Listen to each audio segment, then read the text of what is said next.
വൈഭവിന്റെ പ്രകടനം നോക്കുകയാണെങ്കിൽ സച്ചിൻ ടെണ്ടുൽക്കറുടെ 16 വയസ്സിൽ അന്താരാഷ്ട്ര ക്രിക്കറ്റിൽ അരങ്ങേറ്റം എന്ന റെക്കോർഡ് തകർക്കപ്പെടുമെന്നത് പലരും വിലയിരുത്തുന്നുമുണ്ട്.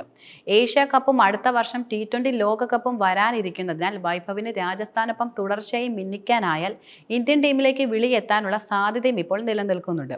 പക്ഷെ തുടർച്ചയായി 5 സെഞ്ചുറികൾ നേടി ലോക റെക്കോർഡ് ഇട്ടാലും അടുത്ത T20 ലോകകപ്പിൽ ഇന്ത്യക്കായി കളിക്കാൻ വൈഭവിന് കഴിഞ്ഞേക്കില്ല. വൈഭവിന്റെ പ്രതിഭ മാത്രമല്ല ഇവിടെ പരിഗണിക്കുന്ന പ്രധാന ഘടകങ്ങളും.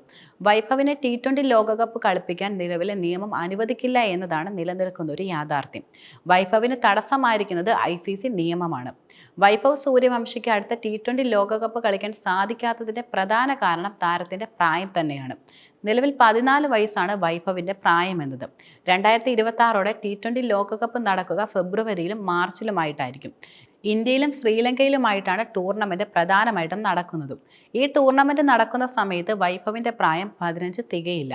ICC നിയമം 2020 ഭേദഗതി ചെയ്തു.